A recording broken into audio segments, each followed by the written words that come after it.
All right, so just wanted to do a little review on these cards here. This is called the GameMaster's Assistant, I think. And I don't know, I just wanted to talk about these cool cards that I found on Drive-Thru RPG. Basically, they're great for solo or GMLess role-playing games just because everything you need is pretty much on one card. So instead of like flipping through a bunch of tables, you know, rolling dice for each item, you can pretty much just, you know, make something up on the fly here. So here's a little example. Say I need to create just a guy. He's going to be I don't know, he's going to own a pawn shop, right?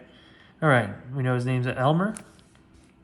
He's merciful, but he also is wrathful. All right, some personal items he might have. He might have some advice on magic. He might have secret society info, which is great for a pawnbroker, right? Let's see, what else could he do?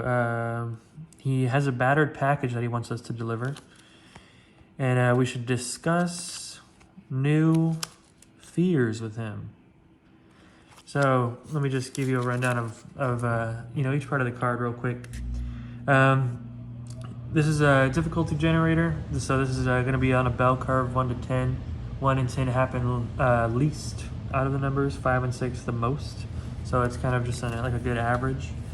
You got your regular oracle right here. So you can say, you know, does Elmer the pawnbroker have an addiction to something, some sort of illicit drug?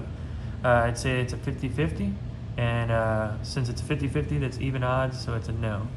And then if it's the lower 25%, it's bad. If it's the upper 25%, it's yes. You also have this little dice wheel right here. You can come up with dice numbers without having to roll, which is always fun. Event generator right here in the middle. This is the verb, adjective, and noun. And whenever you're using this, it's best to, I think what the author wanted to happen was to use a new card for each one. So here's a little event here. We'll do exchange. Oh wait, no, hold on, I already did that one, right? Here's just another example. Okay, create irksome barriers. So I guess we have to create some sort of magical barrier to stop something from happening. There's also catalyst, so this could be another starting point for you know, some sort of adventure. So you get abducted here, you know. So you got to figure out who abducted you. If somebody gets abducted, what are the odds that it's somebody you know, that you know? I'd say those are bad odds because there's probably a lot of people, but it is someone you know if we go off this oracle. Anyway, so then you also have sensory options. You got hearing, sight, touching, and smelling. Let's see if I can't find my favorite card in here real quick. Let's see.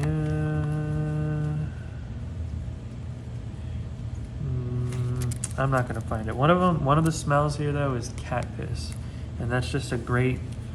It really evokes the senses, you know. Everybody knows the smell. All right. So we also have, there's like these little symbols here. You can use like random. You can assign these to random things. I'm gonna probably just do like what they look like. So there's something stopping us, like a barrier or like an obstacle, and somebody has died, and we have a new quest or a new goal. And those what I just came up with is off of the author's like original like sample table.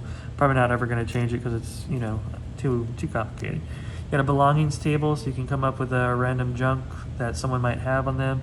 Names table, so you could name your random NPCs or any names you need to come up with.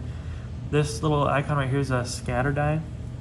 So if you need to like throw something, you know, this would mean it ends up, you know, a little bit to his right or wherever you throw it.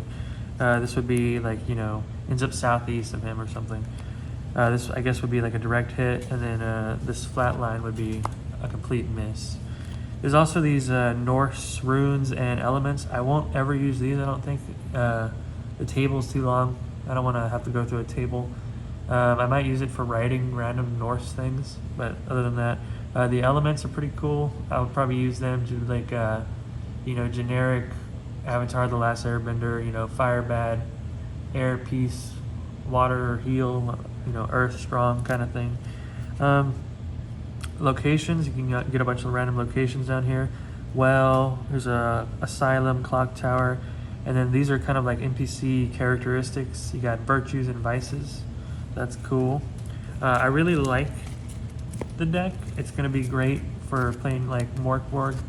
The only thing I don't like is that it didn't come with any like rules reference like for the runes, right?